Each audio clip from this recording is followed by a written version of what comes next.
All right, so we'll get this thing going. It's 6 o'clock, so welcome everyone to this evening of August 24th, 2021 City Council meeting.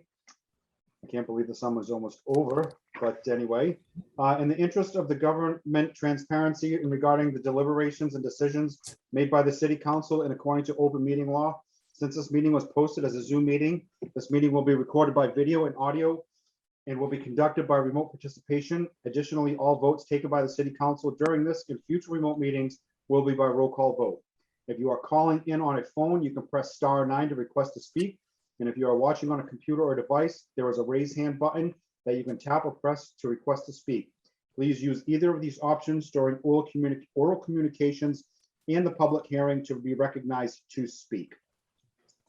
In attendance this evening, I'm going to go what I see on my screen from the upper left down to my lower right. We have Councilor Barry Pett, we have Councilor Steve LeBlanc, we have Councilor Melissa Cox, Councilor Val Gilman, Councilor Scott Memhard, Councilor John McCarthy, Councilor Sean Nolan, and I'm sure Councilor O'Hara will join us shortly. Councilor Holmgren is not with us this evening. She has a meet and greet over at O'Malley School with her daughter, so she's not going to be with us this evening. Also in attendance this evening, we have our police chief, Ed Conley. We have our CFO, John Dunn. We have our city solicitor, Chip Payson. And we have our city auditor, Kenny Costa, and also our IT director, Ryan Knowles. Hold on one second. Let me check to see our attendees. And that's it for city staff. Madam, I'm going to call you Madam Clerk. We have our assistant Madam Clerk. Can we have the next order of business, please? That would be oral communications. All right, so under oral Mr. communications. Oh, hold on. What's that, Barry? I just wanted to interject here. As it comes up later on, there's a public hearing scheduled. Hold on a second, Barry. Let's get to the consent agenda first. Give me 2 more minutes. I just thought somebody might. Okay. Yeah, 2 more minutes. So we have oral communications part of the meeting right now. So under oral communications, the public shall have the opportunity at every regularly scheduled meeting to be heard under oral communications on matters not appearing on the agenda. Oral communications shall allow any resident who has a request or a complaint of any nature relative to city business to appear before the council, state their problem without debate, and the matter shall be referred to the proper agency through the office of the mayor. The resident will be notified within 2 weeks prior relative to disposition of same, and a copy shall be forwarded to the city council. Persons speaking under oral communications shall be limited to 3 minutes each, and the council president shall not allow any complaints as to individual performance. So if you are calling in on a phone, you can press *9, and if you're watching on a device or whatever you're watching it on, there is a raise hand button. So if anybody would like to speak under oral communication, now's the time to do it. Raise hand button or *9 if you're calling in. All right, going once, oral communications. Going twice. All right. Madam Clerk, next order of business, please. The next order of business is presentations, commendations, a presentation by the IT director regarding hybrid meeting planning and IT assessments.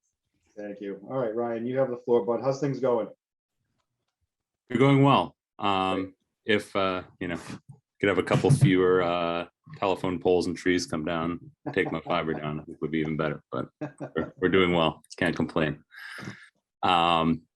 So I don't know if all of you actually received the memo that I had put together. Let me just share my screen quickly, just in case. So this was a memo I put together. It's pretty straightforward. I think that as we've seen, I know that I came in kind of post-pandemic, kind of maybe in the middle of pandemic. So, I mean, the gist of the memo is, obviously during the COVID-19 pandemic, we needed to have regular city business continue, and Zoom allowed us to do that. And it has continued to allow us to do it, as we all are sitting here tonight, as well as obviously the legislation that was passed by Massachusetts state government and kind of consequently extended. And So for tonight, I did want to note that obviously with the rise in cases that stem from the Delta variant, obviously is a concerning development. And I know that it kind of has thrown a wrench into more than just our kind of individual city and municipal plans, but I think that obviously has thrown wrenches into all sorts of plans. But as far as in talking to the administration and talking with them, I know that they want to remain committed to allowing for the return to in-person meetings as of 9/15/21. I know that obviously in terms of procedures, mandates, and that sort of thing, that's not what I'm speaking on tonight. I'm not speaking for the administration. What I'm kind of speaking to you briefly about is here's what we have in place to allow that to happen and to allow any questions or comments that you might have in that sense.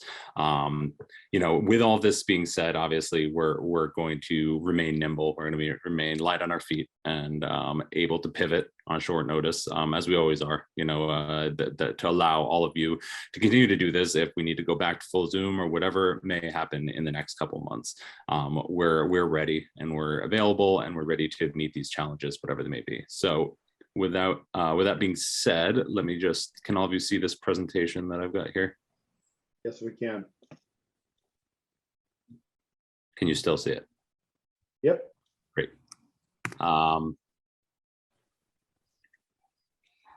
So the basic idea just is that our primary meeting spaces that we've identified are Kairou's auditorium, obviously, the City Council chambers on the first floor in City Hall, Friend Room in the Sawyer Free Library, Harbor Master Meeting Room, which is in the new building there, the CADA meeting room, which is on the first floor of the City Hall Annex, and then the Rose Baker Senior Center, which I think is as yet kind of undefined exactly where that is, but obviously they have a large number of spaces in there.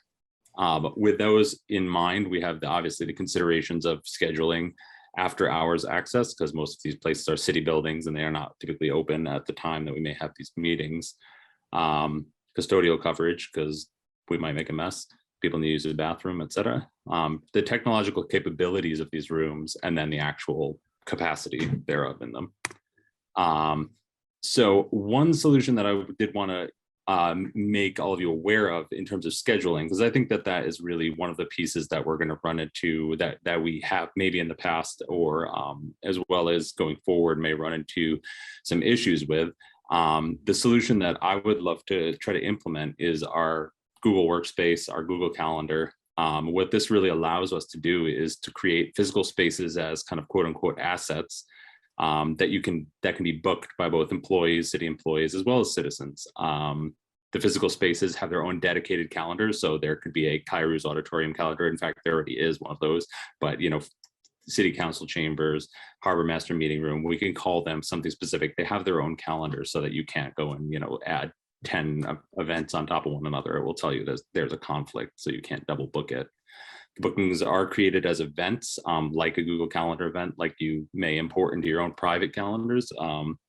And attendees can then add these events to their own calendars for tracking reminders. You can even add Zoom details and say, this is, we may have a Zoom meeting, whatever it may be, or just here's the time, here's the place, here's directions on how to get there. It will tell you to leave, time to leave to get there on time, for example, as maybe you've experienced with Google Calendar. And then finally, all these spaces can be set up with approvers to ensure that orderly booking procedures are followed. So it's not just going to be a free-for-all where anyone can book any room anytime they want. We can say for the Harbor Master booking room, it is the Harbor Master's admin assistant or whoever we decide, in concert with the administration. These are the folks who can approve a booking. So you can request a booking, but it won't necessarily be approved until there's kind of an approval step. So it's not going to kind of, again, just be a free-for-all. So just briefly, here's some information on each of these spaces. Kairou's, which I'm sure that you are all well familiar with. I barely need to go through this, but obviously access is with the City Hall front entrance. We have DPW custodial there. Technological capabilities, there is Wi-Fi there. There is some wired Ethernet there, obviously, but we have some distance issues there, really mostly Wi-Fi. We have a projector and a screen, which I know the projector is functional, but it really needs an update, which I can work on if that's something that we'd like to use. There is an AV system there, audio video, and 1623 can broadcast from that location along with the PA system. I know that Councillor Cox, as well as others, have noted that the audio is very difficult to hear on the 1623 broadcast, and I've raised this to 1623, and I think that we have a good avenue to fix that in advance. I think I know what is wrong with it. I just need to get in there with someone from 1623 to actually test it and ensure that it's going to work without blasting everybody's ears out who's in the room and still having people at home not really be able to hear. So we have Kairos, the council chambers and City Hall. Again, I'm sure you're well familiar. It's in the City Hall front entrance with DPW. We have technical capabilities of obviously Wi-Fi in there. You can audio record with our Sonic Clear, which is mostly through the clerk's office. There's currently no screen in there, but I do in my own office have a very large TV screen. If we needed one for presentations, we would probably need to coordinate with DPW or something to actually get it there physically. But it is not something that I use it mostly for testing and that kind of things. And I'm glad to kind of have it be there if we need something for presentations, if we need something. And the capacity, again, I'm kind of from being in there 10 to 15 people probably. We have the friend room at the Sawyer Free Library. It's accessed via the SFL lower entrance with DPW custodial. There's Wi-Fi there, both public as well as City of Gloucester. We can access that. We have a television in the room. I've coordinated with Steve in there and confirmed that we do have that capability in that room. And again, the capacity is probably 25 to 30. We could probably expand it a little bit depending on the configuration of the tables in there, but we have that as a possible. And we've talked with Jenny there in the library. That will be one that we need to coordinate a bit with Jenny and the folks at the library to make sure that that can be booked, because they are kind of on their own version of Google, but it's not an insurmountable problem by any means. The Harbor Master's meeting room, access is relatively easy via keypad entry. Custodial we need to figure out, because I think that right now TJ cleans that room / bathrooms if people mess them up. But we may need to kind of coordinate so that's not all on them. Technological capabilities there are Wi-Fi again. There's a large television in that room, and the capacity is again probably in the range of 15 to 20 people, maybe a little bit less than that one.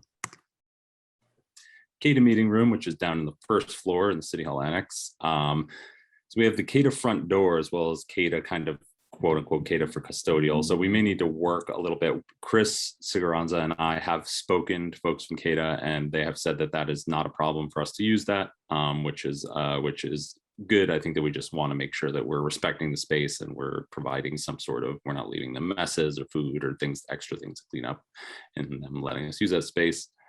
Technological capabilities there. We can access, we have Wi-Fi access that will pass down from the top floor of the City of Gloucester. The guest access does reach that room. It's not the greatest because it's kind of going through a floor, but it is possible. They have a TV screen. I think they have a podium microphone. In terms of, I'm talking about the big room that's kind of in the back, if you've ever been down there. It's, again, capacity probably 40 to 50 people.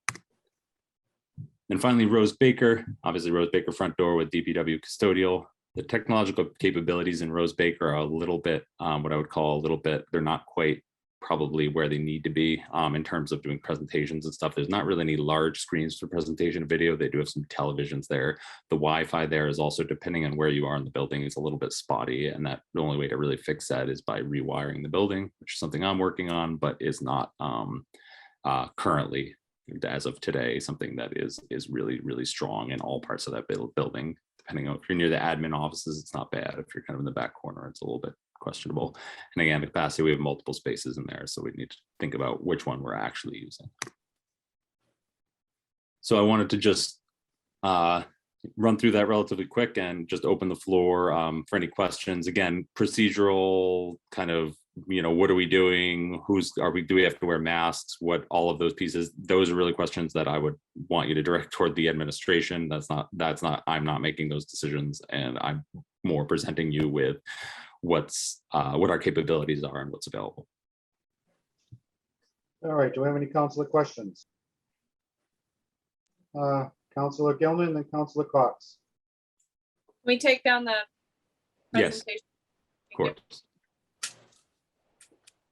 Thank you, Councilor. I just wanted to mention also that Councilor O'Hara showed up before the presentation. So I have a question about the live presentations. that we're able to do because of the connectivity with 1623. Mhm. And it's my understanding, Ryan, that we currently have that capability just for Kairos and not for the other locations.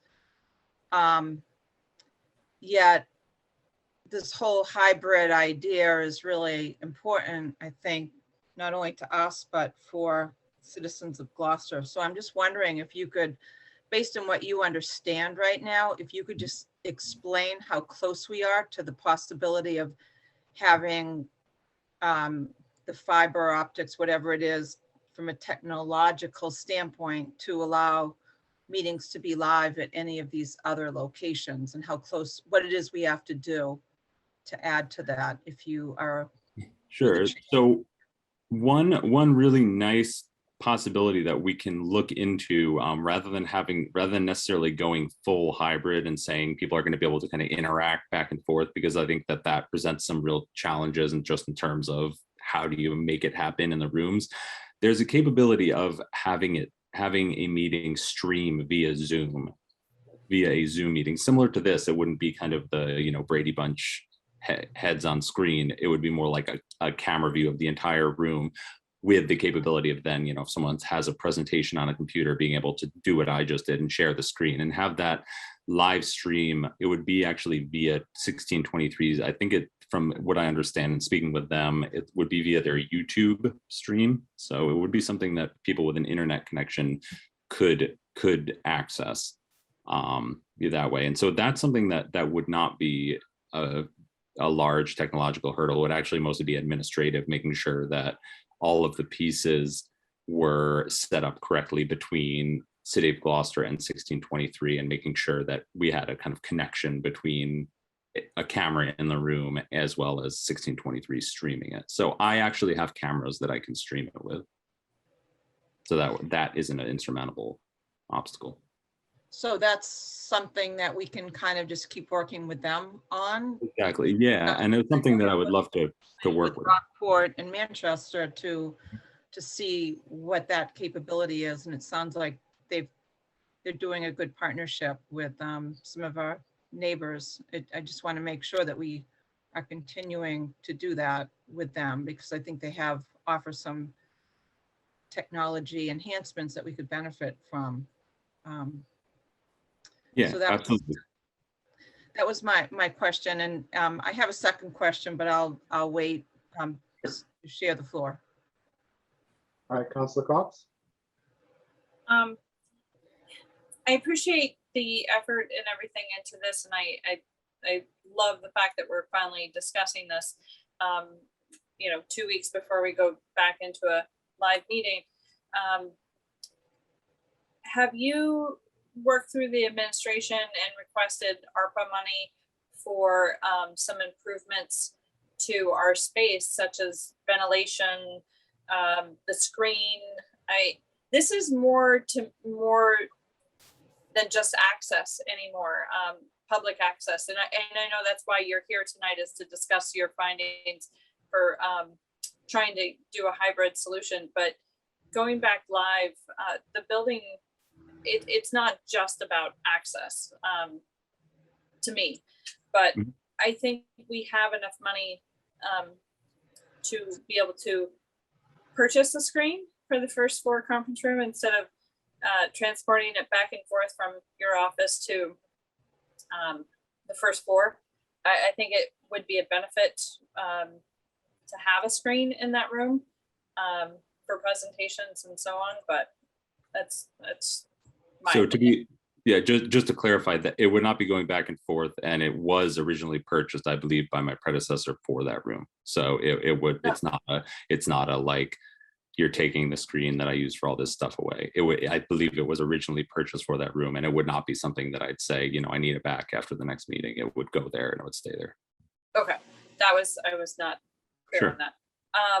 And as far as the custodian, it's not just cleaning up after the meetings, it's cleaning up in between the meetings that I'm concerned about.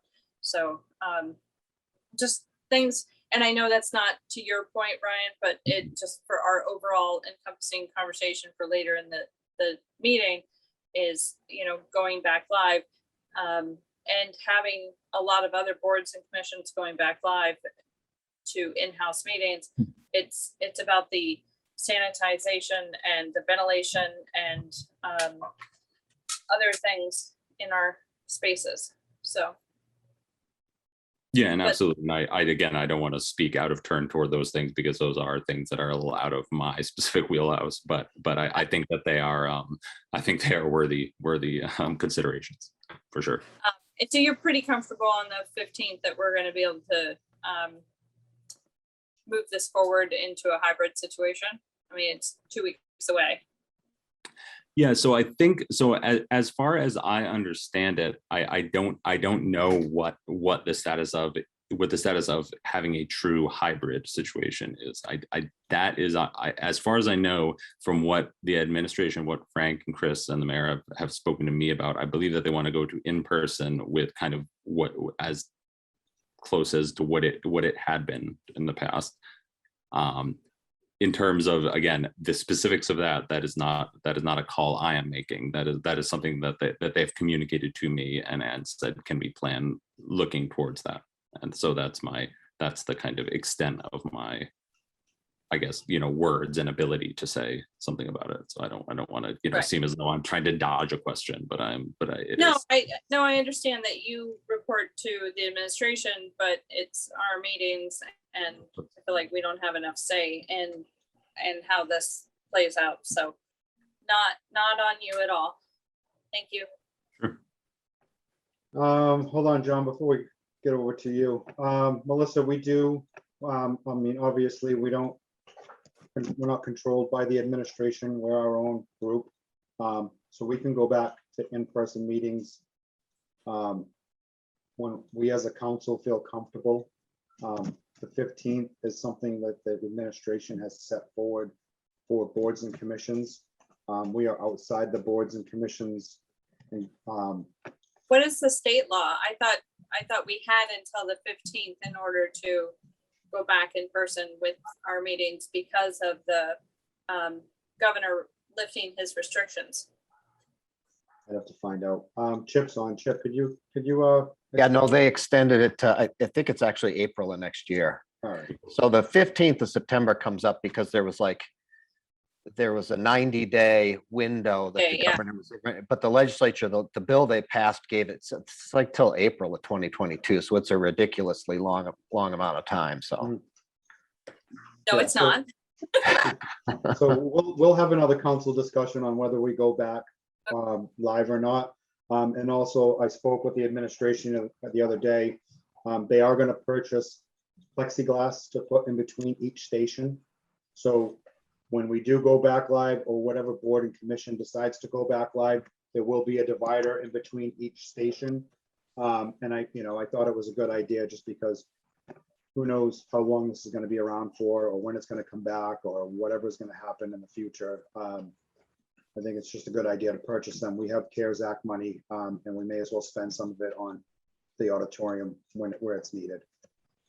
If I may, Oh. hold on, John, one sec. If I may make a recommendation, Ipswich has a beautiful auditorium that they use for their meetings, and they have individual desks that are on rollers that can be moved out of the way. If we're going to invest money into City Hall, I would really love to see something being done about the dais and making it mobile. That would be a huge investment.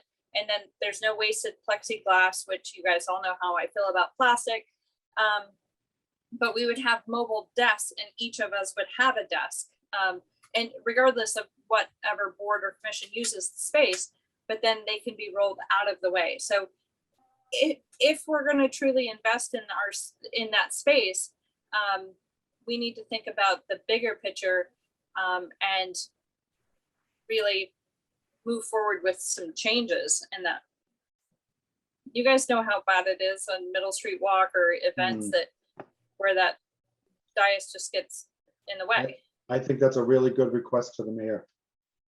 You Put it think in as, yeah, I think it's a really, I'm with you. I don't blame you. It sounds, it's old school where we're at, but Yeah. We're not old school no more. We got to get with the times. So, I agree. yeah. John, did you have something to, John Dunn?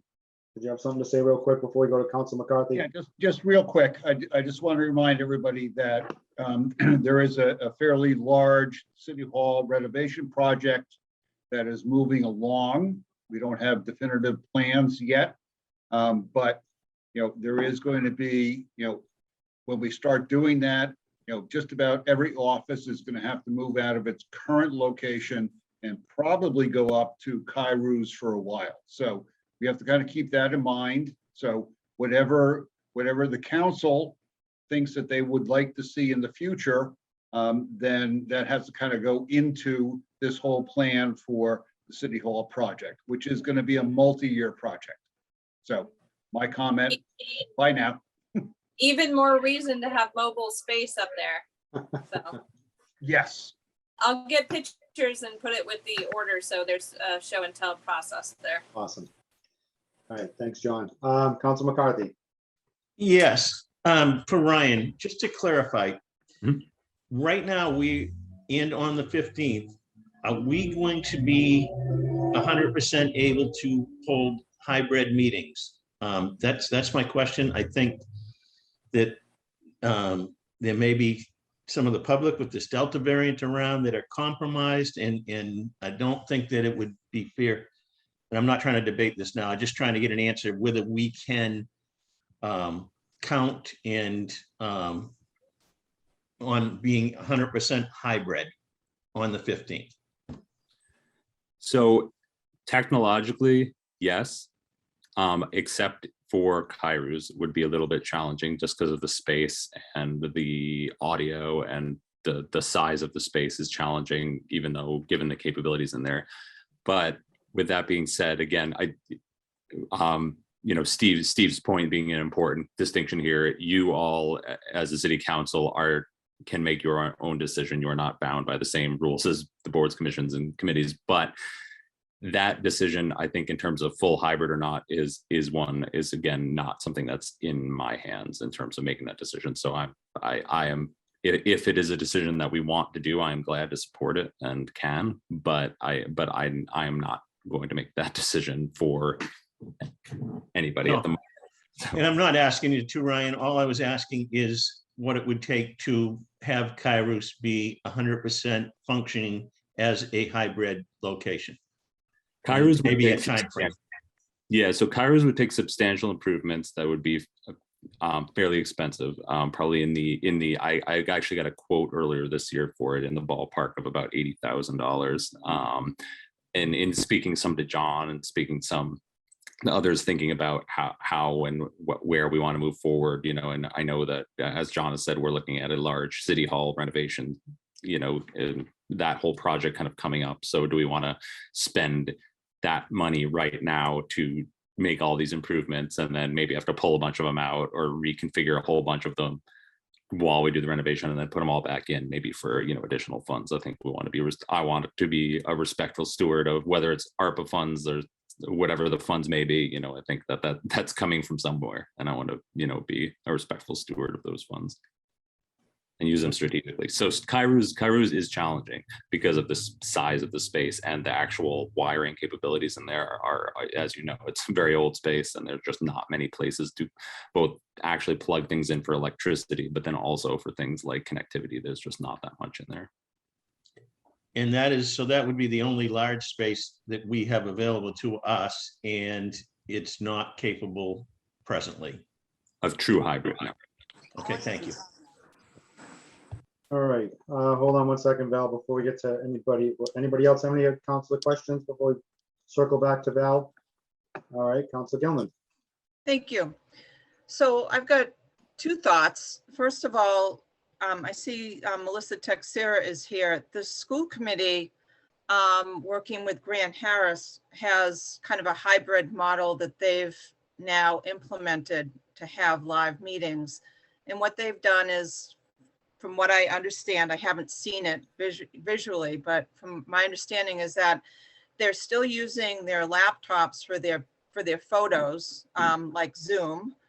And then what they're doing is that they're muting them so there's not interference with a common microphone. And it just seems to me as if that's a possibility, because personally, I think it's really important that we really start to think about ways to get back in person. But I think we also have to be very sensitive to folks that might have some immune systems that are concerned about it. So I think the hybrid model is really important. So I just wanted to comment on that. And then the other thing I wanted to say is that at Essex Tech, we have a really sophisticated hybrid system where we all have our own microphones and a private workstation that do move around. And Joe Marino is actually the IT person that kind of heads that up as a good person to collaborate with, because I think that they've really pulled that together. And typically there's usually 2 members of a 21-person school committee that calls in remotely, and maybe 10 people from the public just to call in and maybe to participate in public comments. And so it's kind of a nice hybrid model, and it doesn't seem to be all that expensive for the size of us that attend. So just a couple of things I just wanted to float around, but I think we really need to think of this hybrid model. And to John McCarthy's concerns, I think the larger the space, the better it is for us to stay as socially distanced as possible. I'm really not very comfortable going back to a small room like our old first floor conference room right now for subcommittee meetings, because that is just way too close. And, you know, we used to pack in those little seats and everybody would be sitting like this. And this is like the Delta variant right now. I think that we have to be very cautious of how quickly we move forward. But having said that, I really want to be as creative as we can to look at how others are doing this so we can really move ahead and be flexible. So anyway. And to be clear too, technologically, with the exception of Kairos, I know that you just referenced Kairos as a specific space, but with the exception of Kairos, it's not that difficult.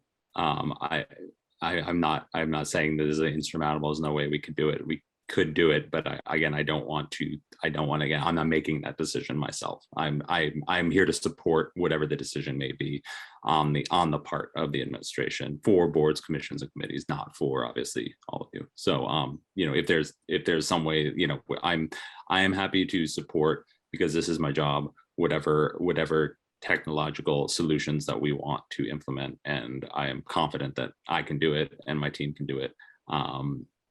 With that being said, I want to make sure that I'm just consistent with the messages and what we're doing. And the message that I've heard is that we are in person on the 15th, and I haven't heard the word hybrid. So I don't, that is again the consistency that I want to maintain. I don't want to say something out of turn and have it, you know, go out that guess what we're doing on the 15th, you know, because the IT director said it. Because you know, I think that's an important distinction. Thank you. All right, Councilor Pat. Yes, just a suggestion to Ryan. Tracy Arabian is the current president of the Gloucester Rotary Club, and she's also, like she's the IT person up at Senior Care. And we started today our Rotary meetings as being hybrid.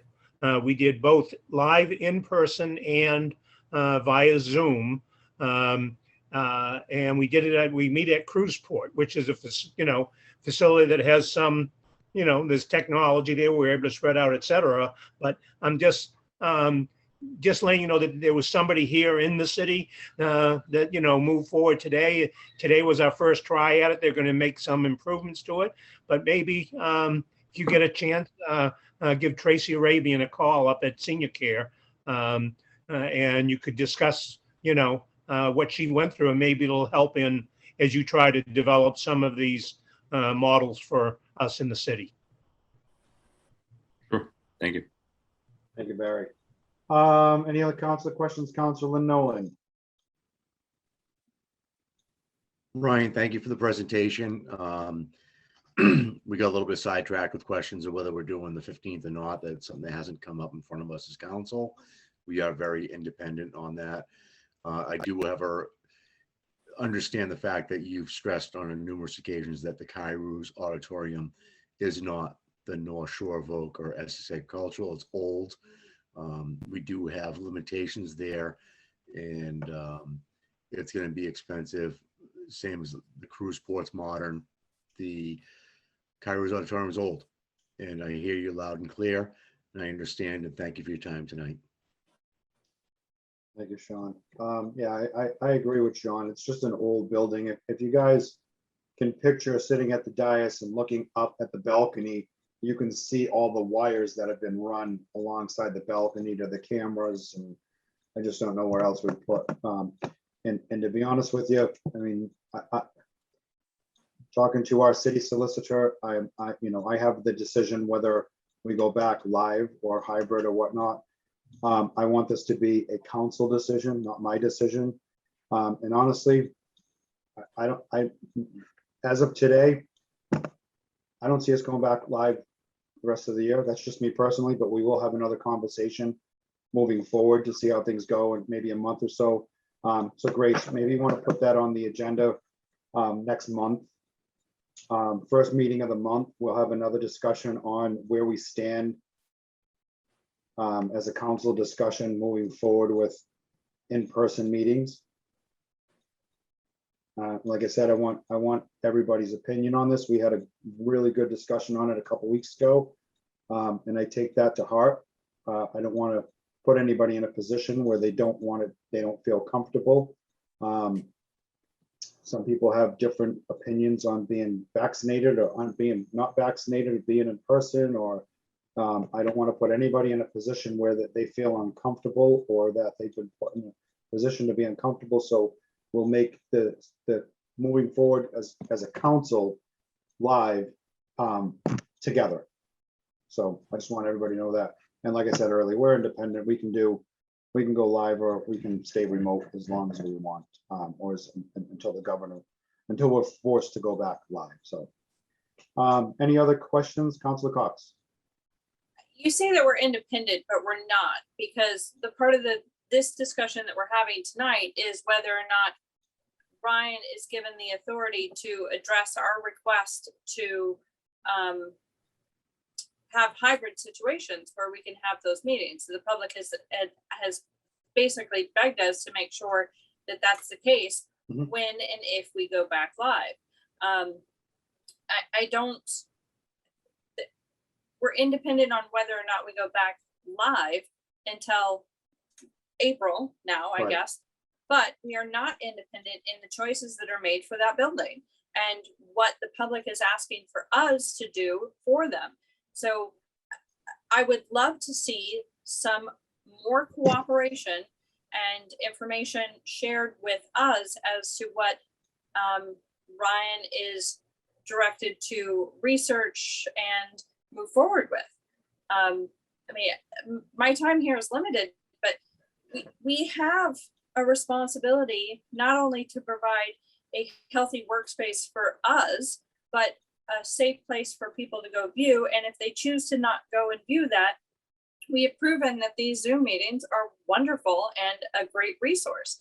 So I agree that we are independent to a certain point, but as far as this department head making decisions on what we are being asked to do for the public, we are not independent, we are hamstrung. So just my When I mean independent, I mean by the September 15th date. That's all I mean. Well, I know, but we're now that we know that that's not the case, and we can't expect Ryan to even if he was given the go on this, supplies are dwindling. We don't even know. So if Ryan was told you have $1 million, set up Kairos and the rest of the city with hybrid situation, it might not be ready by April because of the fact that the supply chain is so dysfunctional right now. So, I mean, I just would like to see more of us be part of the decision-making or input. Right. So, Yeah, so I mean, we're not the only group that gathers up at the auditorium. There are several other groups, major players in the game for the city. So I think the Kairos should definitely be set up for hybrid. It's a no-brainer that it has to be moving forward, has to be, but that's up to the administration. And I'll reach out to the administration this evening and copy the counselors or first thing tomorrow morning and request that it be set up as hybrid. You know, we keep hearing this is the new norm. Well, this is the new norm. Hybrid's going to be the new norm. You know, people, we've had the discussion where more people have been in attendance with these remote participation meetings than we've ever had. And I think moving forward, it's the new norm. I would definitely feel more comfortable not being a city councilor, but being as a resident, where if I've got a family that I have to take care of this evening, where I can log on and pay attention to the meeting, but still do my things at home and still participate. That's just, you know, it's amazing to be able to do that. So I think moving forward that the Kairos is definitely going to have to be set up for, and I don't know how much CARES Act money we have out there, but I know I've talked to the administration the other day, and there's a few bucks. So I'll reach out, and I don't want to put anything on Ryan. He's just the messenger. So I think we as a council would reach out to the administration to make sure this is set up for the future. Councilor Gilman. Oh, you're on mute, Beth. Sorry. Okay. I want to apologize to Ryan. Ryan, I was not name dropping these other people, not thinking that you don't have, you know, a very strong technical background on all this. So please don't think that that was my intention. I was just trying to think out of the box about other venues and how people seem to be making do with the possibility of hybrid with a less than perfect technology. And that was my intention. So I just wanted to let you Yeah. know. No, and I appreciate it. I said it, so Yeah, I just. and I hope I didn't in turn come back and as though I'm like, I know everything, I don't need your help. You know, I certainly apologize. I certainly appreciate it, you know, and it's my greatest ideas are not ones that I sat in my office coming up with. They're ones that I did collaboratively with other people. So, you know, that we're stronger when we work together, I think. So Yeah, we respect your knowledge. Thank you. All right, if there's no more councilor questions, we'll wrap up the presentation. I'm just All surprised he knew who the Brady Bunch were. We're the Brady Bunch. All right, Ryan, we appreciate your time this evening. Thanks, No problem. pal. All right, Madam Clerk, we have the next order of business, please. The next item is confirmation of new appointments. All right, I will hand it over to Councilor Nolan. Mr. President, Oh, Councilor McCarthy. I am going to recuse myself from this vote as someone that is on the list of appointees for this committee. All right. Thank you, John, for disclaiming that. Back over to Councilor Nolan for the appointments. All right, with that being said, we do have a few changes for conservation of new appointments to the Police Building Committee. We have Police Chief Ed Conley, Deputy Chief Joseph Fitzgerald, our CFO John Dunn, subcommittee, a school committee member, sorry, scratch, she has dropped out as well. Building Inspector Bill Sanborn, Officer Sean Bushy, Officer Heidi Fiello, Sergeant Joseph Balbo, IT Director Ryan Knowles, and our DPW Director Mike Hale. So on a committee recommendation, on a motion by Council Blank, seconded by Councilor O'Hara, the Ordinance Administration Committee voted by roll call, 3 in favor, 0 opposed, to recommend the City Council appoint to the following to the Police Building Committee. And with the amendment to this, Why don't we move it first, Sean, and then we'll amend it. All right. So Police Chief Ed Conley, Deputy Chief Joseph Fitzgerald, our CFO John Dunn, City Councilor John McCarthy, School Committee Member Melissa Textera Prince, the Building Inspector Bill Sanborn, Officer Sean Bushy, Officer Heidi Fiello, Sergeant Joseph Babel, IT Director Ryan Knowles, and our DPW Director Michael Hale. And I so move. Second. All right, motion's been made by Counselor Nolan, seconded by Counselor O'Hara. Do we have any amendments? Counselor Gilman? I'd like to amend the motion by deleting School Committee Member Melissa Texera Prince, and I so move. Second. All right, it's been moved by Counselor Gilman, seconded by Counselor Pat. Any discussion on the amendment? All right, seeing none. So my discussion part of is Melissa Prince has asked to withdraw from this due to a conflict of interest from her request. So that's why Counselor Gilman has deleted her name. So on the amendment to remove School Committee Member Melissa Texera Prince, I will call for the roll, and roll call tonight starts with Counselor Holmgren. She is not here this evening, so I will go to myself. On the amendment, Counselor LeBlanc, yes. Counselor Memhard, Yes. Counselor Nolan, Yes. Counselor O'Hara, Yes. Counselor Pat, Yes. Counselor Cox, Yes. and Counselor Gilman. Yes. All right, motion passes on a roll call vote of 6 in favor, 1 absent, and 1 recused. Did I forget anybody? Seems like 7 in favor. 7 in favor, I'm sorry. 7 in favor, 1 recused, and 1 absent. So back to the main motion. I would also like to make amendment to the main motion. I would like to remove the city councilor title from John McCarthy's name and just put John McCarthy in there, and I so move. Second.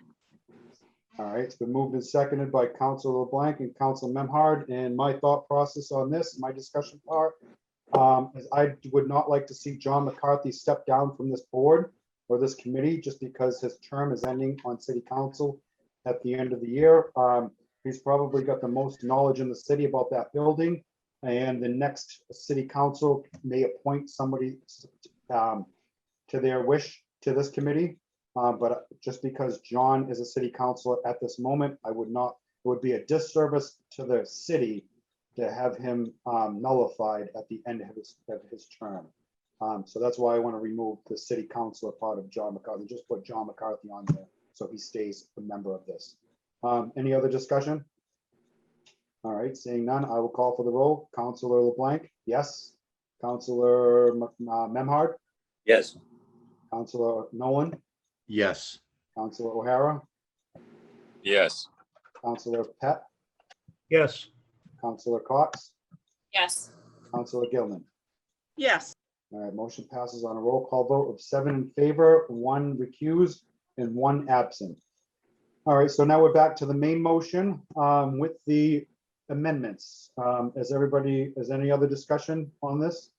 Does everybody understand the vote now? Counselor Nolan. Does John McCarthy wish to still be on this list as amended? I spoke with John earlier about this and he said yes. Yeah. Okay. So back to the main motion with the amendments, Counselor Cox. I'm happy that we removed the city council part of him because I was going to ask if we were going to be able to put a citizen on the board for this, and I'm satisfied all the way around. And you know, in January, if somebody wants to put a counselor on, great. If not, we still have a member of the general public on it. So thank you. Yep, I agree. It was after we voted last Monday, I thought about it and I'm like, man, if John's not coming back, what happens to John?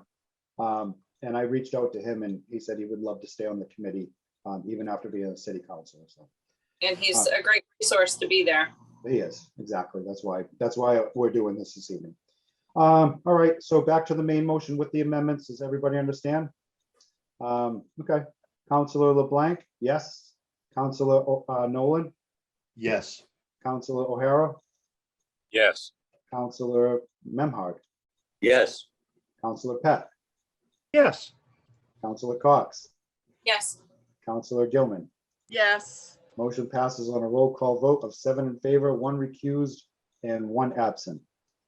All right, awesome job, everyone. John, if you hear me, you can log back on. All right. Or stay away for possible Uh, tonight. All right, Madam Clerk, can we have the next order of business, please? Next order is the consent agenda. All right, are there any councilors that would like to remove anything from the consent agenda? Counselor Pat.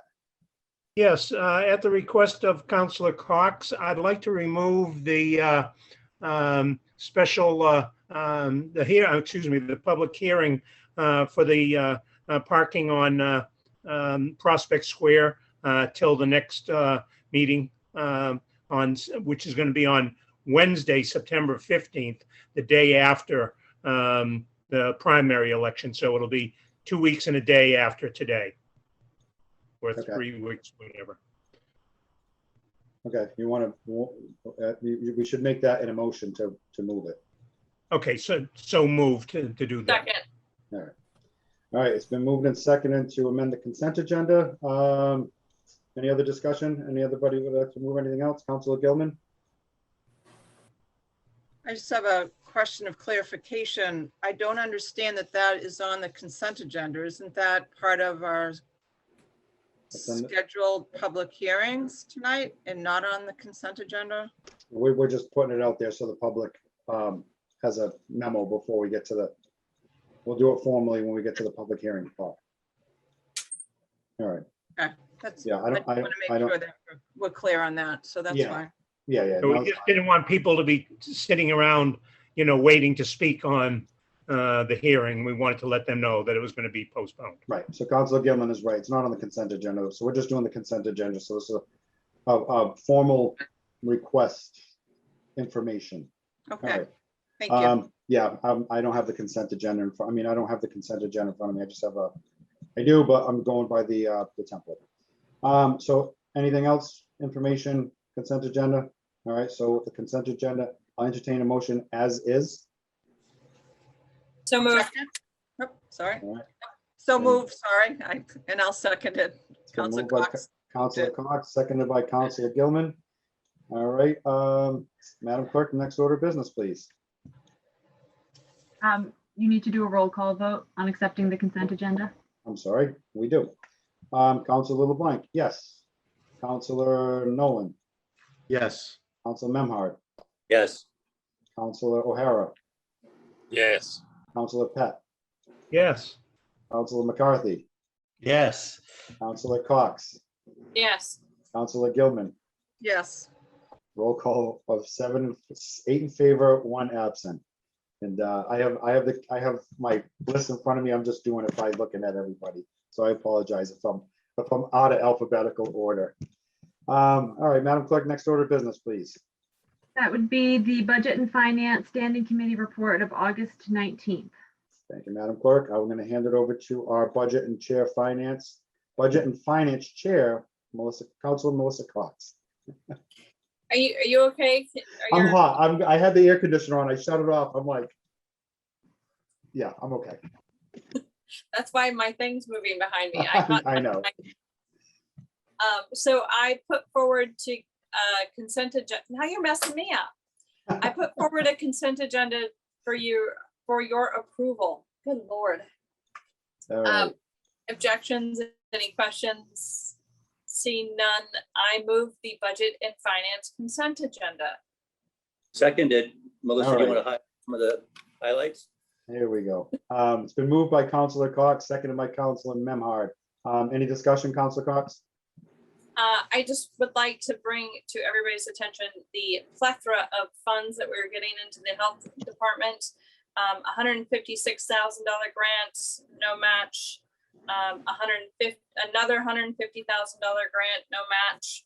And then a Cape Ann Community Foundation grant for $1,500.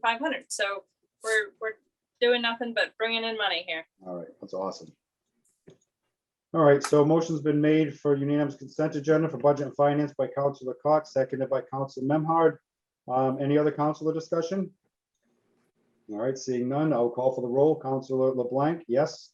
Councilor McCarthy, Yes. Councilor Memhard, Yes. Councilor Nolan, Yes. Councilor O'Hara, Yes.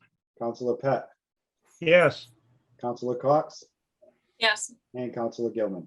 Yes. Motion passes on a roll call of 8 in favor, 1 absent. So that makes it better when there's no recusing and I have to go through my head to do the alphabetical part of things. All right, Madam Clerk, next order of business, please. That is the Ordinances and Administration Standing Committee report from the August 16th meeting. All right, I'll hand it over to our Planning and Development Chair, Councilor Gilman.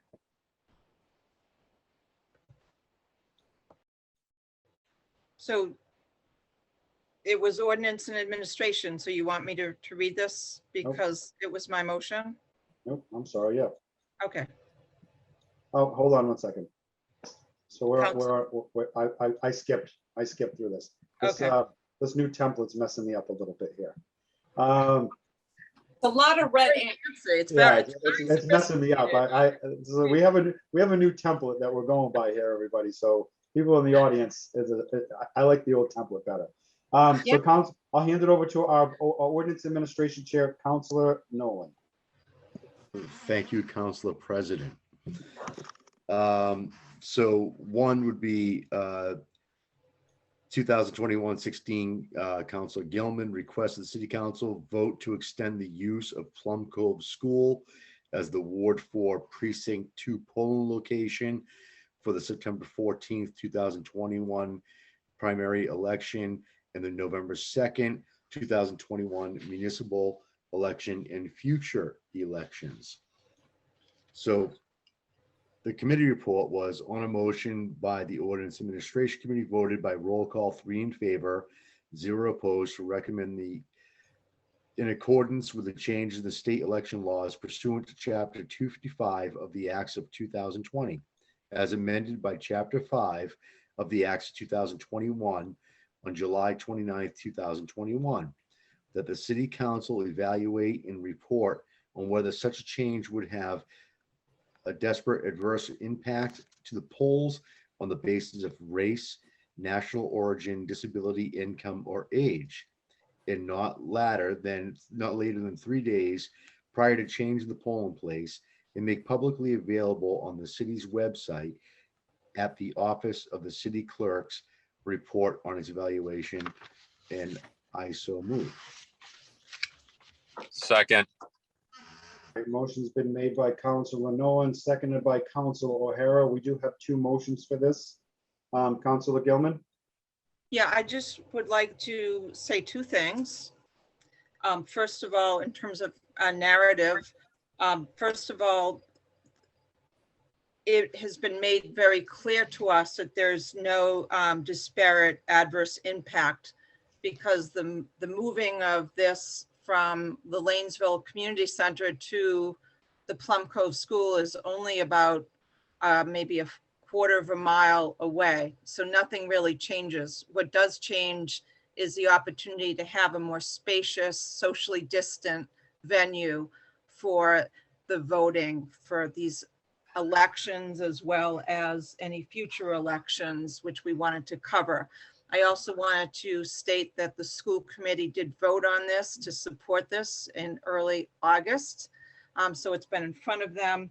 And third, I just want to thank our city clerk, Joanne Sinos, for being so proactive with pushing this forward. She was really the initiator of all of this, was kind enough to put my name on it. I did help her with the thought process, but she did the lion's share of the work, and I wanted to make sure that she was credited for that. So I will be supporting this, and I hope the city council joins me. So thank you. Thank you, Val. Any other councilor discussion?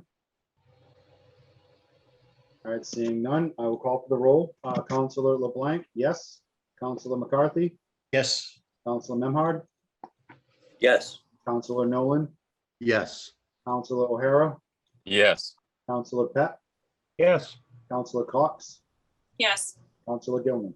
Yes. Motion passes on a roll call vote of 8 in favor, 1 absent. Counselor Nolan, next motion, please.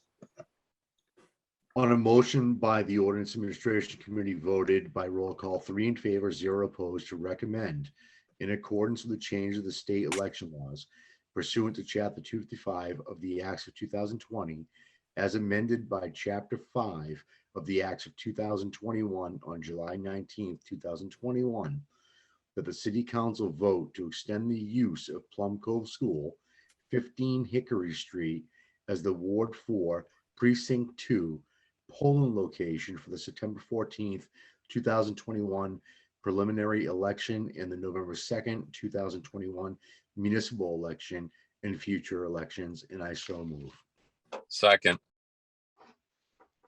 Motion's been made by Counselor Nolan, seconded by Counselor O'Hara. Any other discussion? Counselor Gilman. I think I need to amend the motion. It's July 29th, 2021, not 19th. And I so move. Second. All right, so moved and seconded to amend. Okay, what was it, Val? July 29th, 2021? Yes, I think it was mentioned that it was July 19th. I just want to be clear on that date. That's what I heard. If anybody tells me that that wasn't, I'll be glad to. Yeah, maybe Council, I didn't really hear it. Maybe it was said, but that's fine. We can amend it to make sure it was in Okay. there. Thank you. All right, any discussion on it? Obviously, simple. Counselor LeBlanc, yes. Counselor McCarthy, Yes. Counselor Memhard, Yes. Counselor Nolan, Yes. Counselor O'Hara, Yes. Counselor Pett, Yes. Counselor Cox, Yes. Counselor Gilman.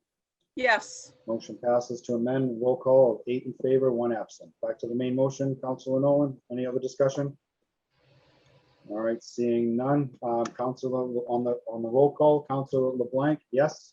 Counselor McCarthy, Yes. Counselor Memhard, Yes. Counselor Nolan, Yes. Counselor O'Hara, Yes. Counselor Pett, Yes. Counselor Cox, Yes. and Counselor Gilman. Yes. Motion passes on a roll call vote of 8 in favor, 1 absent. All right, Madam Clerk, next order of business, please. Planning and Development Standing Committee report from the August 18th meeting. All right, now we're at planning and development. So I'm going to hand it over to our chair, Counselor Valerie Gilman. Thank you. So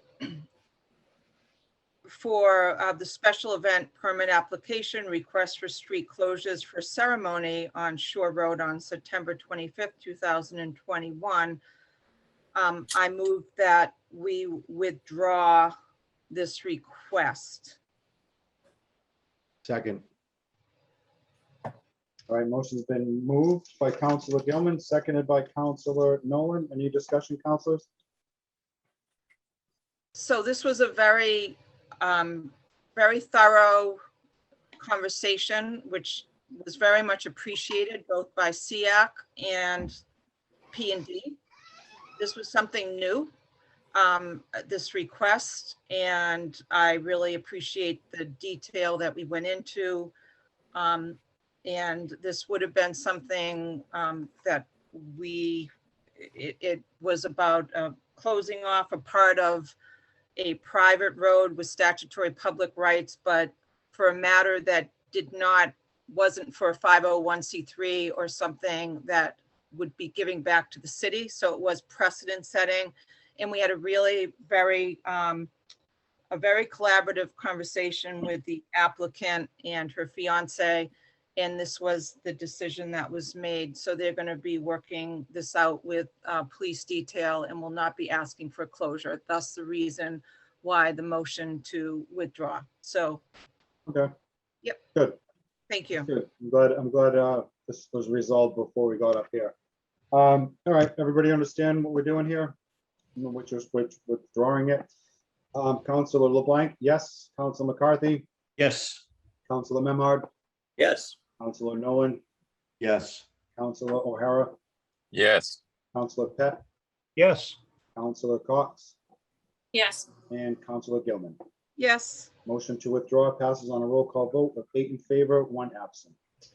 All right, you know, it was a good call bringing it up to the council, Val. Anytime any city councilor has any issues at the committee level, bounce it up to council. We'll have a full-blown meeting up here and we'll hash it out up here. So that was a good call. Madam Clerk, can we have the next order of business, please? Public hearing 2021-025, amend GCO Chapter 14, offenses and miscellaneous provisions, Section 14-11 reserved, by adding a new Section 14-11, bring your own bottle. All right, so I would like to open the public hearing and ask if there's anybody that would like to speak in favor.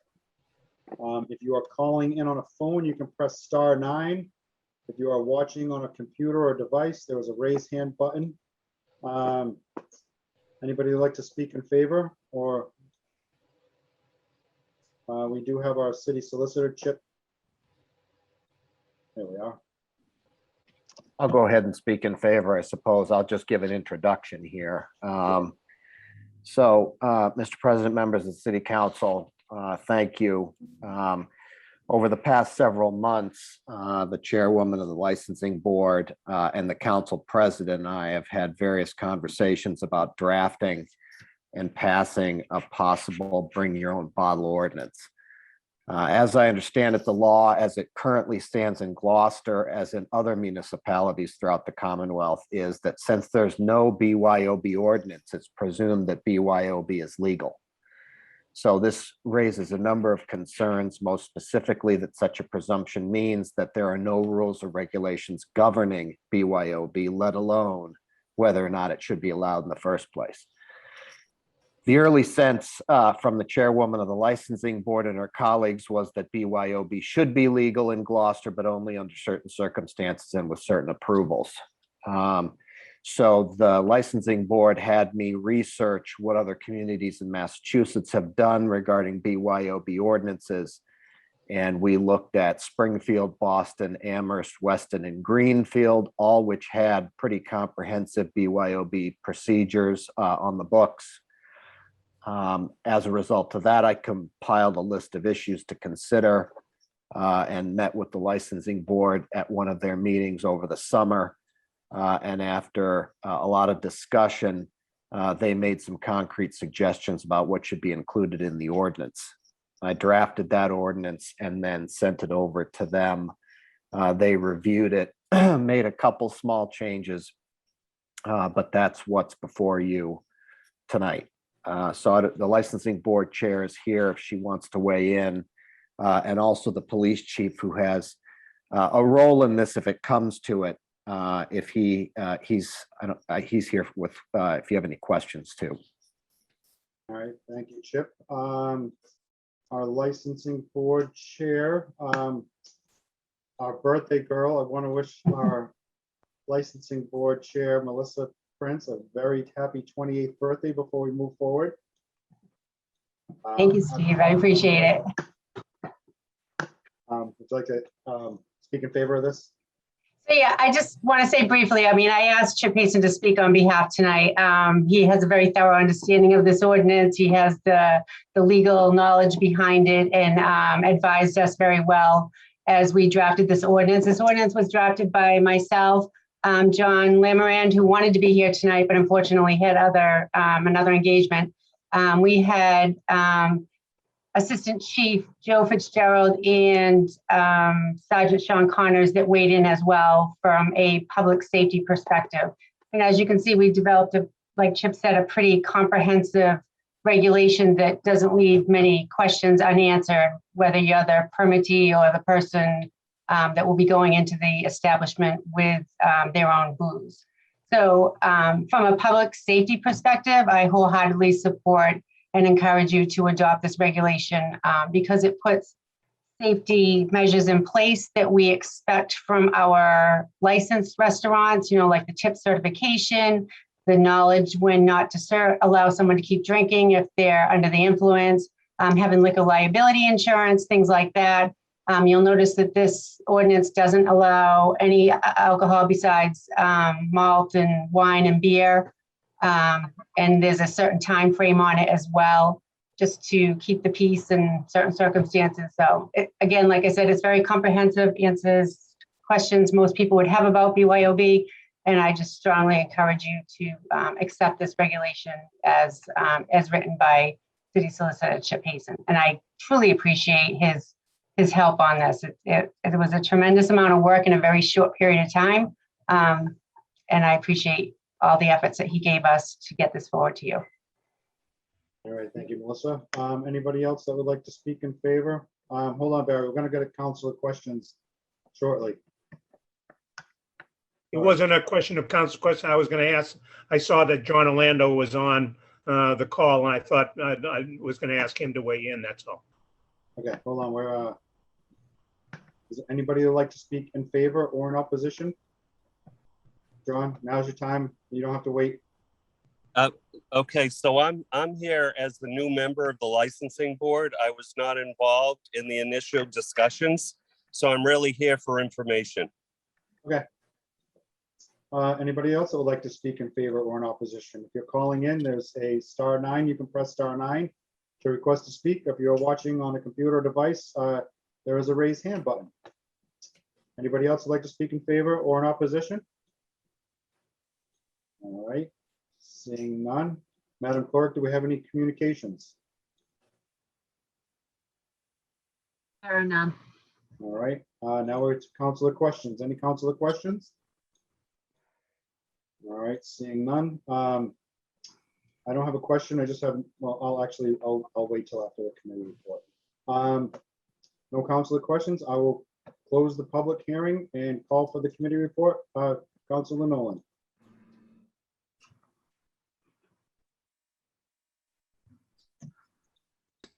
On a motion by the Ordinance Administration Committee voted by roll call, 3 in favor, 0 opposed, to recommend the City Council amend GCO Chapter 14, Offenses and Miscellaneous Provisions, Section 14 through 11, reserved by adding a new section 1411, bring your own bottle, as follows. Without any objections, I'd like to waive the minutes or the reading of the proposed amendment. I think we've all had enough time to go through this, and there's been a lot of work that has happened behind the scenes. Yeah, it's quite extensive, and we've had it in our packet for quite a bit. I have no objection to waiving the reading, and if anybody that would in the public would like to view the meeting, it's in the packet, and you can follow along. All right. I think we It's should. only 6 pages. What's that? It's only 6 pages. Yeah, all right, Councilor Cox, take a stab at it if you'd like. Let's. You let me read the budget all night? I know. Why don't we take a roll call vote for the waiving of the reading, so that way we're not doing anything we're not supposed to be doing here. Councilor LeBlanc, yes. Councilor McCarthy. Yes. Councilor Memhard. Yes. Councilor Nolan. Yes. Councilor O'Hara. Yes. Councilor Pett. Yes. Councilor Cox. Yes. And Councilor Gilman. Yes. All right, motion to Sean's request to waive the reading passes on a roll call vote of 8 in favor, 1 absent. So we do have a motion. Do we have a second? Second. Second. All right. We have a second. All right, motion's been made and seconded. Any other discussion, council discussion? Councilor Pett.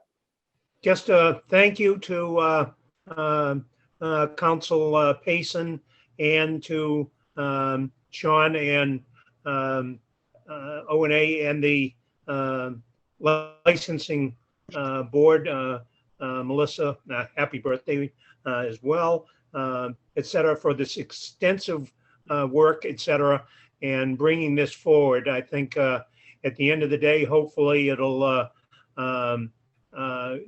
prevent Chief Conley and his troops having an issue with the public, because things will be spelled out very, very well. And I thank you all for your work. Thank you, Barry. Anybody else? All right, I'm just gonna piggyback on top of, oh, go ahead, Sean, I'll wait for you. I do want to thank the licensing board. I did speak with Melissa, and it is her birthday. I'd buy her a Porsche, but she already got one. For all their hard work, and this is something that's been going on for a while. And I know that they've worked on it hard, and I think this is a great decision and very dedicated staff for it. Thanks, Sean. So I'm gonna piggyback on these two guys. Melissa and I had a conversation, I don't even know, was it beginning of the year, maybe the end of last year about this. We reached out to Chip. They did the bulk of the work. You know, we had a conversation earlier about the auditorium and old school. You know, I'm a little bit old school. This is kind of new school here. We have to come up with the times that are before us, and the accountability part. You know, it makes where somebody's going accountable, where the restaurant or the establishment, and it's not what we're asking them to jump through hoops. We're not asking them to take out this huge, you know, burden on their business. It just allows them to serve alcohol or have alcohol consumed in their business with rules. So it holds accountability to the business, and holds accountability to the city, and I think this is good for everybody all around. I don't want to discourage people from not participating in bring your own alcohol, or you know, bring your own beer, wine, malt beverage. It's not hard liquor, just so everybody understands. But this is way overdue, and thank you, Chief and Chip and Melissa and everybody else who had their hands to get this where we're at today. It was a long time coming. So, you know, this is the new norm. There's going to be that's we should all have T-shirts. This is the new norm. All right. Any other councilor discussion before we have to vote? Seeing none, I will call for the roll. Councilor LeBlanc, yes. Councilor McCarthy, Yes. Councilor Memhard, Yes. Councilor Nolan, Yes.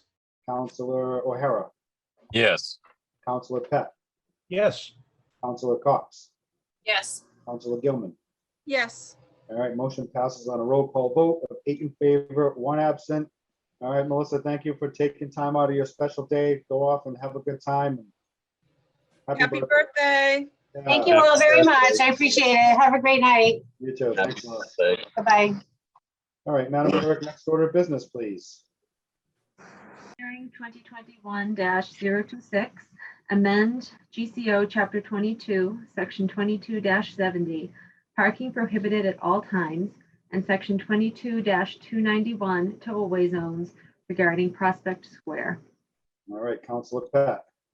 Yes, I'd like to make a motion to put this off at the request of Councilor Cox.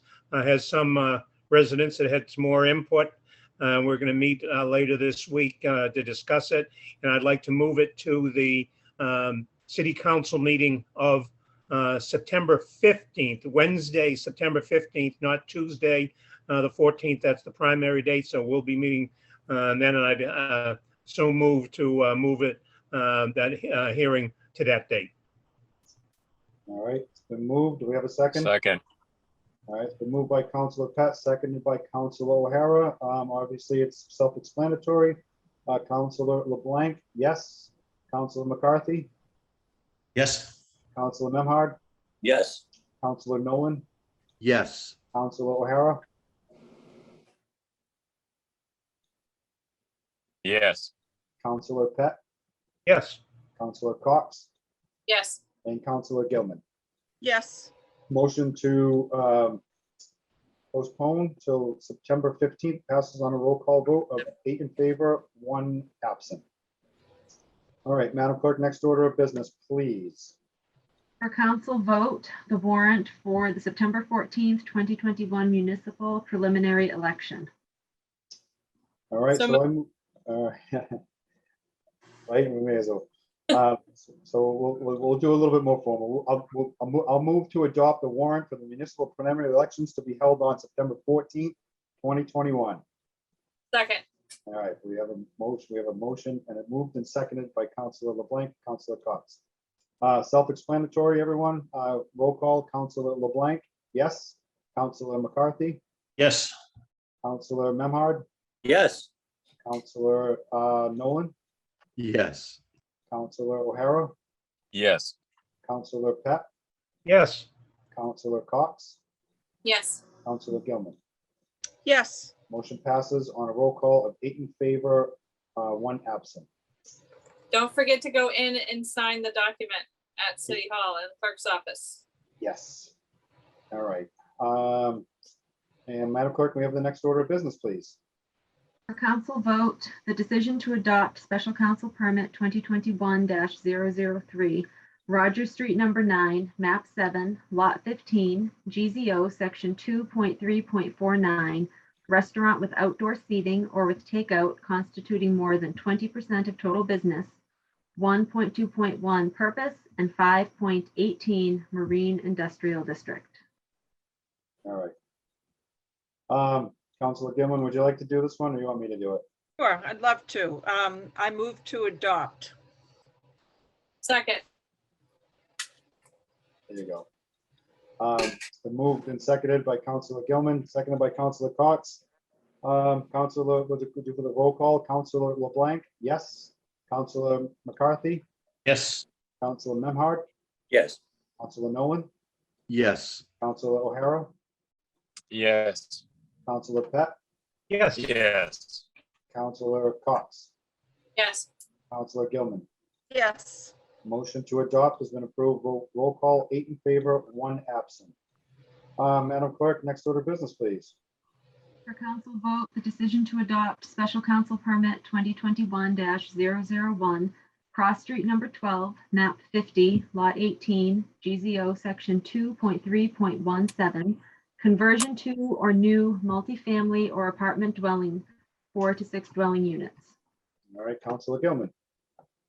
I move to adopt. Second.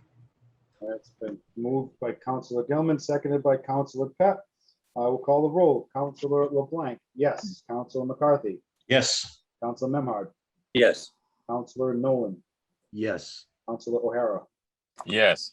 Counselor Pat, Yes. Counselor Cox, Yes. Counselor Gilman. Yes. Motion passes on a roll call vote of 8 in favor, 1 absent. Madam Clerk, next order of business, please. There will be unfinished business, discussion only, city council discussion regarding resuming in-person meetings. All right. I think we had a pretty good discussion on it earlier this evening. If anybody wants to touch on it, we can now, or we can revisit the first meeting in September. All right, we're good. Counselor Cox and then Counselor Pat. I'd like to go ahead and weigh in now because I don't think I'm gonna be on the next meeting. 1 o'clock in Budapest does not sound like a fun time to be with you guys. I Sorry. don't blame you.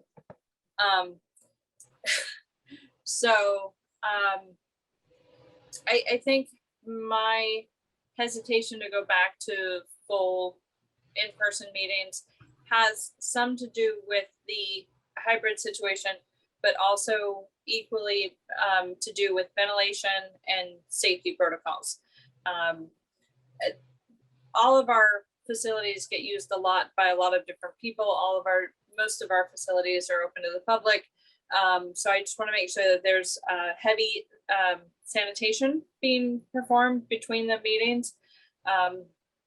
And I know that our custodians are already really busy with their normal tasks, but to add this stuff to it, in addition to their already sanitizing the public places and stuff, is just, it's going to be stressful and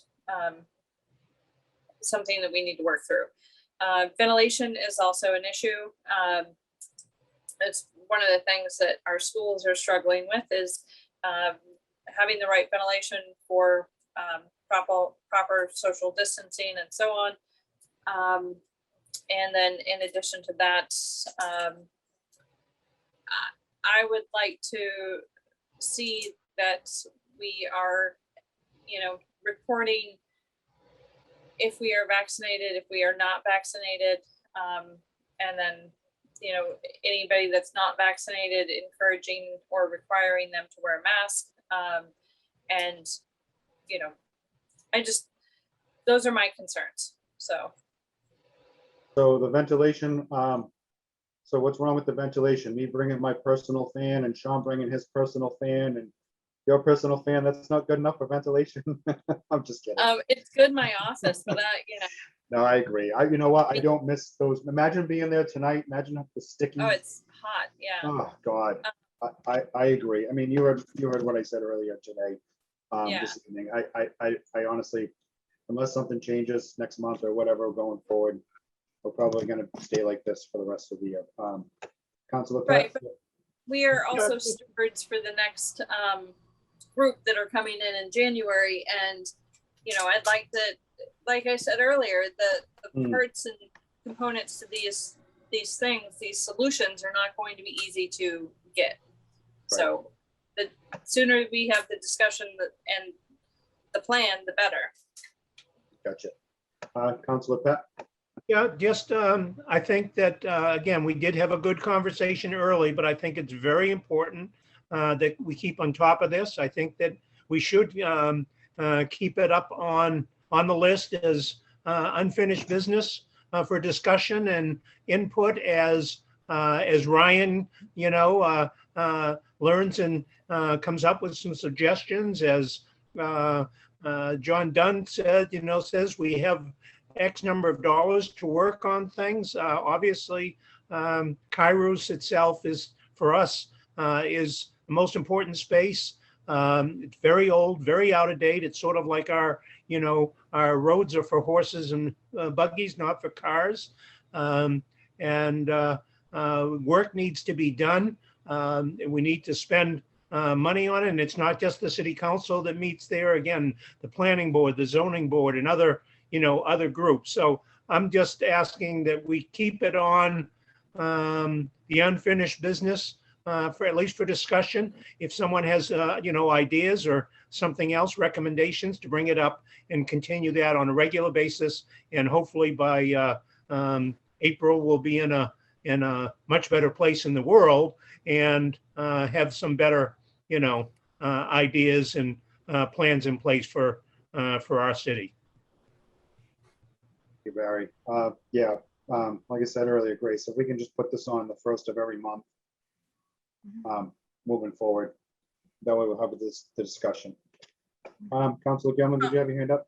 Yeah, I just want to also suggest, I think that's a great idea, and I would really like to see if at that next meeting, we could also get a representative from 1623 to come in and just kind of start a little bit more of a collaborative conversation to keep them in the conversation.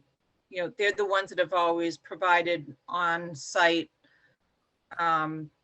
live meetings, and I think it's just good to keep them in the know about what we're thinking. That's just my suggestion. Obviously, it's up to the council. Yeah, I think it's a good idea. I'll reach out to them and request for our first meeting that we have maybe a short presentation like we did with Ryan today.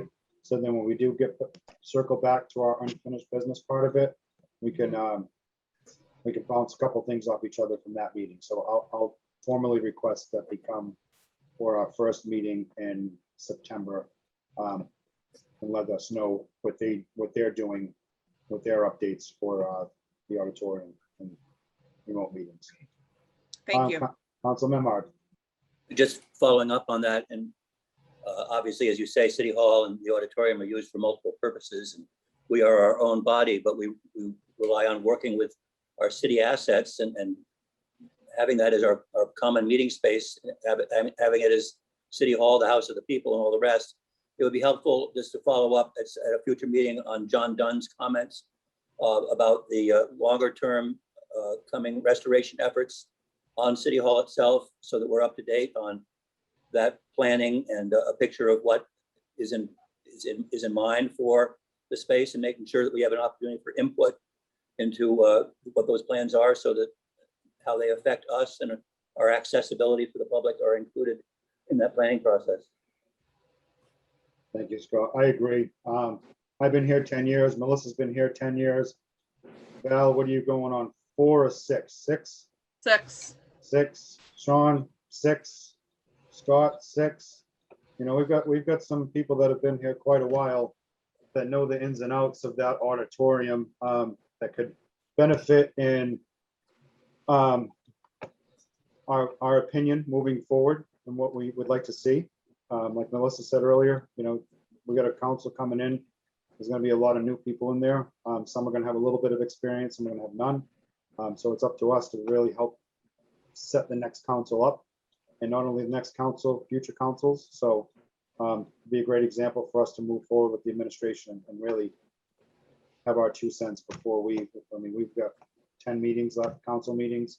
So our time is limited here. So I'll absolutely reach out to the administration and let them know that we'd like to weigh in on this too before the end of the year. Thank you. All right. Anybody else for this discussion? All right. Great job, everyone. Madam Clerk, next order of business, please. Councilors' request to the mayor. All right, so I'm gonna pick on Councilor Cox first, because I think she's got a great one. Now I'm like racking my brain, like, what was that? What did I say? I know, right? About the chairs, the dais. I would like the administration to review the request to purchase individual desks for in exchange for the dais at Kairou's Auditorium. I will do my best to locate a picture of the one in Ipswich, but they're individual desks. There's no plexiglass required. They are on rollers. They can be stored away for better use of the auditorium. And I don't know what our max body is. We have 9. I don't know about planning board or, you know, obviously we need 10 for the clerk and then whoever's recording minutes. We have, gosh, I think we are the biggest body. Yeah. So, I mean, as long as we have enough to cover the biggest body of that meets in there, I think it would be ideal. But I would appreciate somebody looking into the cost of that and getting back to us on whether or not it can be done. Thank you. All right. My body's not that big. All right. Councilor Pat. Yes, my request isn't to the mayor. My request is all to my fellow councilors and to anyone in the public that is listening. This Saturday is the annual Fisherman's Memorial Service. Begins at 5 p.m. With a procession from the Legion down to the Fisherman statue where the ceremony will begin, and it'll all be over by 6 p.m.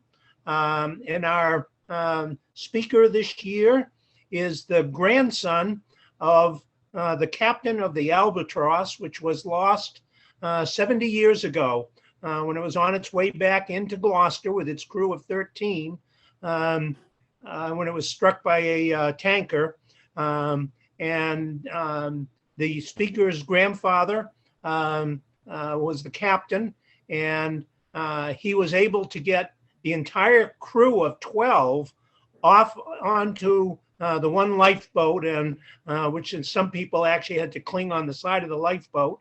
And the captain wouldn't, didn't want to go to overturn the lifeboat.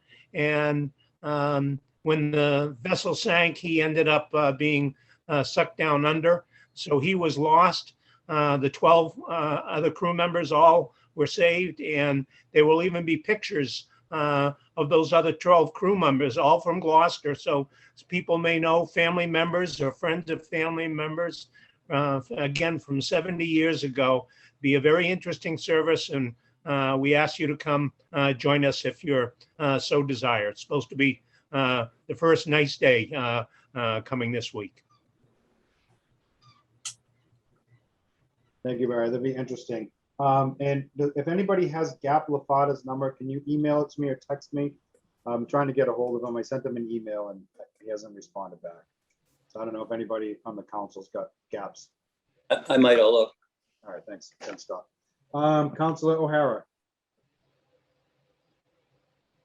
Thank you. Just want to, we have another Red Cross blood drive at the Magnolia Library tomorrow. It has a full schedule, but we've added a new twist. We've incorporated New England Organ Donor Bank to the blood drives. They have representatives at the blood drives to educate people who aren't organ donors and to sign people who may be willing to become an organ donor up.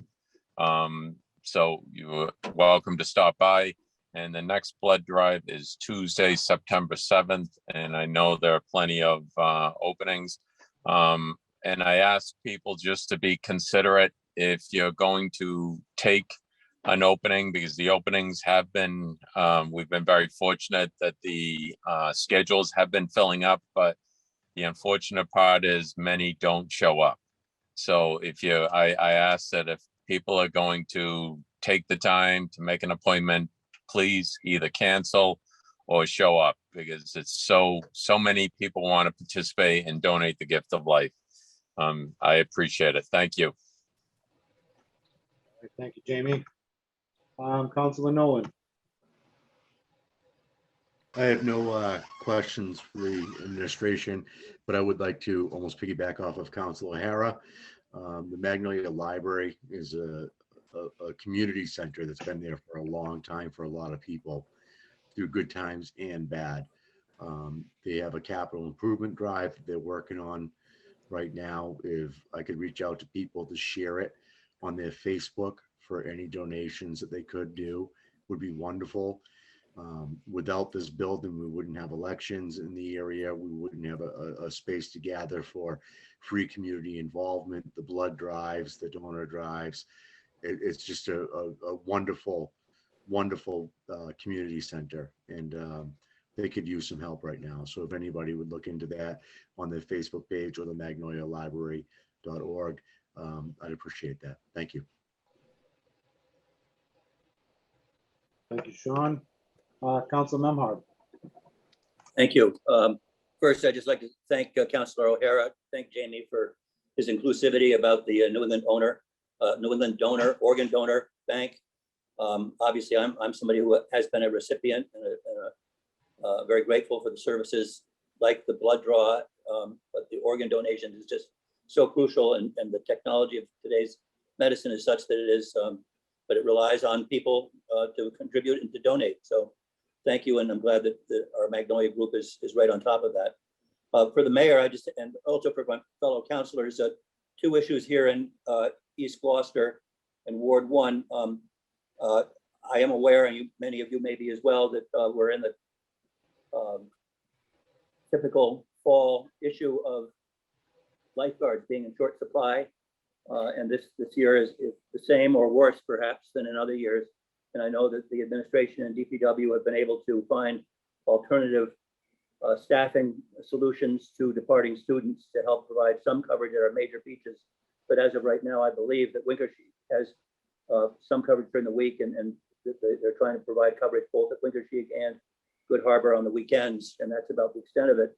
So I'm concerned that we all be aware of that. That's communicated properly to our residents and also to people visiting, and keep us up to date if there are any possible scenarios for beefing up the fall lifeguard coverage. I know in past years we have used EMTs or other qualified coverage and been able to find a way of paying for that.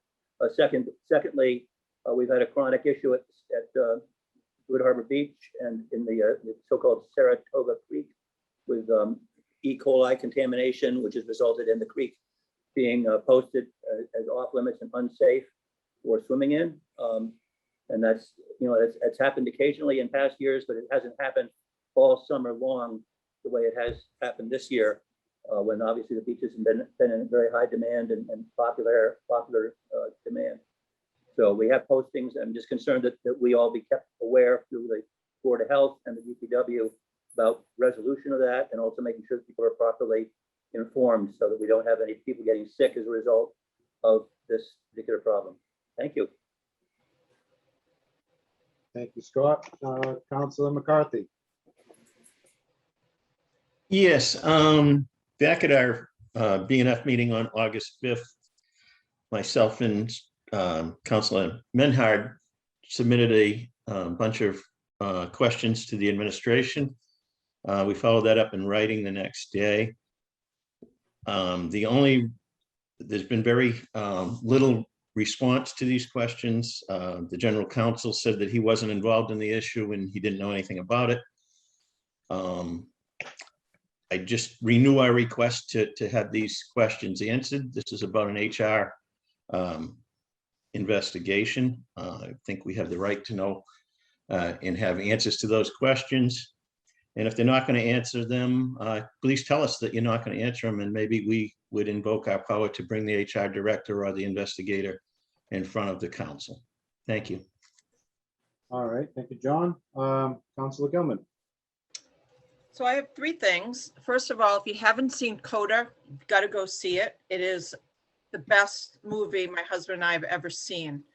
And you will be so proud to see so many parts of Gloucester in the movie. And if you don't want to go to the movie theater, you can get it on Apple TV. But it was just amazing. I'm still in awe. I have two kind of requests that I just wanted to bounce off of you.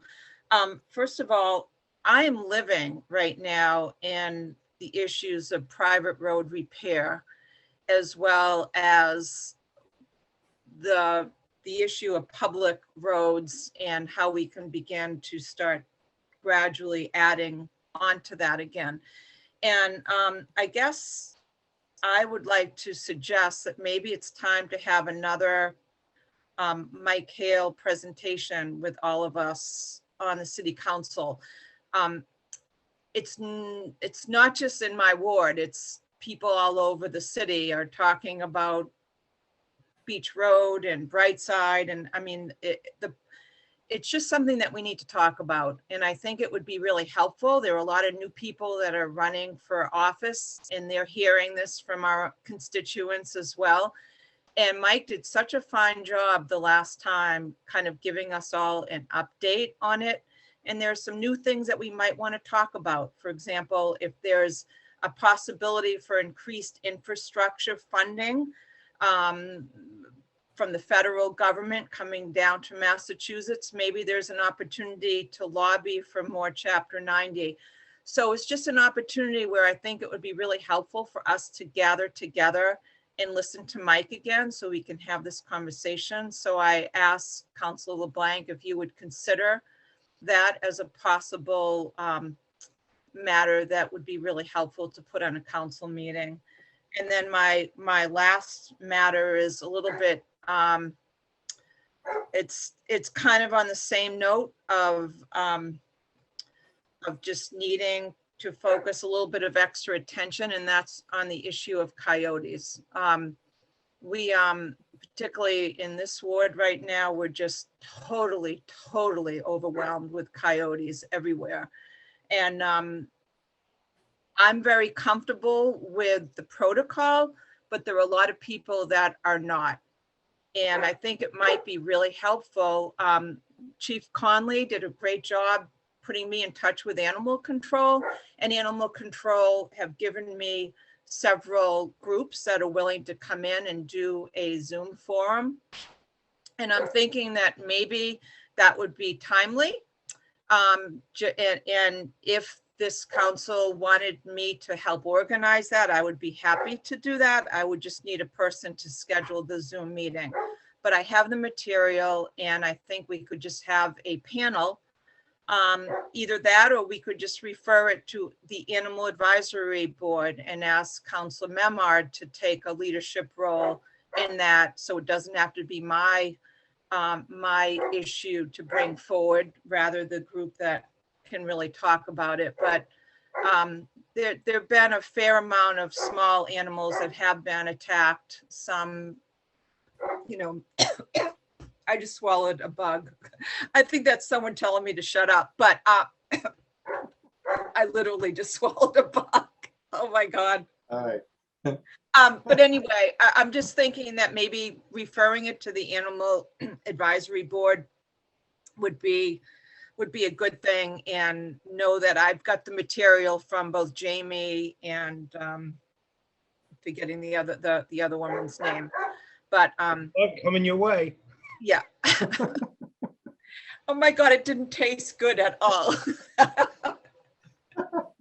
Poor This Grace latest had to get Zoom off camera. technology is that All I just laughing. found a bug, and because I think you guys are just set that bug up because you want me to stop talking. So We need a bigger bug. Chief, you got 4 more months to give me a hard Oh, time. God. All right. Go for it. All right. Thank you, Val. All right, so last but not least is myself, and my request to the mayor is piggyback on what Councilor Cox said earlier, update us on the progress. Ryan was here before us tonight, and he did a very good presentation, and he did a very good job of keeping what he was here for this evening on topic. But I would like the administration to let us know what we're doing to upgrade the auditorium. Not only what Melissa talked about was getting personal seats, but IT wise, you know, this is the future. This is what we're gonna have to do. And we need to do it regardless of whether it's $80,000 or $100,000. These remote meetings are a slam dunk. They're twice as effective as in-person meetings.